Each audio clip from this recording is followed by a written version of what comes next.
I feel that people care too much about what people think about them, the wrong people. People care too much about what the wrong people think about them, man. Care about what the people that want the best for you think about you, not the people that are trying to help you destroy the community or destroy your future. All right? Like, I checked in a long time ago when I made my mistake. If you must know my mistake, it was conspiracy to commit bank robbery. I was hanging around with the wrong people and I had no place to go. I was living on the streets and I took part of a bank robbery. Even though I had a small part, I took part of a bank robbery and I ended up getting we ended up getting caught, obviously, and immediately when I was given the chance to tell the truth, I told the truth. All right, just like every other kid, I tried to lie about, and we like, well, but no, they know. So I checked in. I said no.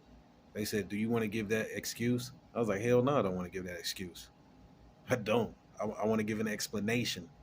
Excuses are excuses. Explanations are explanations. All right." So I gave an explanation of my part in a bank robbery, and I ended up getting love because of it. I didn't have to snitch on nobody. There was no snitching in the case. Right. So I never. That's why I get respect because I'm not a snitch. I carry my weight. Now, with that being said, I got convicted in 1999 of conspiracy to commit bank robbery. I got one uh, year and a halfway house and 5 years probation. I and I was still doing the most because that's what I do. I push things to the limit. I do the most. Now I do the most in the best way, but I used to do the most in the worst way. I would go to the casino when I turned 21, being in a halfway house. I was dating a chick in a halfway house. I wasn't supposed to be. I was dating a chick that worked at the halfway house. All right. I would go have her pick me up down the street. I go to her house, hang out at her house, and we do whatever. And then she dropped me back off blocks away from the halfway house. And I go back like nothing ever happened. Then I was doing things I wasn't doing. Supposed to be on a month, supposed to be on passes. I wasn't doing that. I ended up getting out of the halfway house and I was still doing the most. I'm taking trips where I shouldn't be doing. Running down to Joplin, running down the schools that were down there, messing with girls down there. Uh, I wasn't putting in my monthly report pass. I was hanging out with street people still.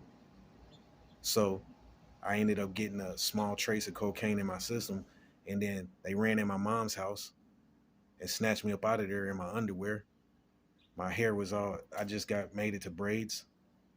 You know what I'm saying? Snatched me up out of there. I was in the basement. I heard somebody like, "Ugh, what's going on?" Da, da, da. So I run up. I'm coming upstairs in my underwear, dude, and I got a Glock in my face. And they like, "Dude, you violated." I'm like, "What? You violated?" I'm like, "No, I didn't." Knowing that I was doing the most, lying still. So they locked me up for 2 years. I spent that 2 years learning. Why? Why am I an idiot? I'm smart as hell. Why am I an idiot? Why I keep doing these dumb things? So I read books. I read religious books to work on my soul, not just the Bible. And in one of my songs, I said, uh, "I don't read King James. Some books have been written to keep you in chains. That don't mean I don't study. Reading and study is two different things. All right. So I studied King James. I don't read it. I studied the Moorish Science Temple. I looked at the Quran. I didn't study the Quran. I looked at it. All right, and other various religious books, and it came down to me that, you know, they pretty much are saying the same thing. So I did that. I worked out.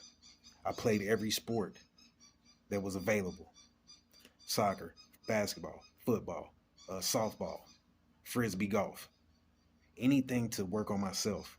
I earned visiting outfits to make money because I didn't have people putting money on my books.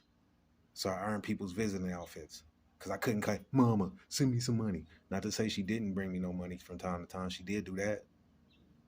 But when the commissary's down, I had to sneak money in off the streets, taking chances that I shouldn't be taking. It gets deep.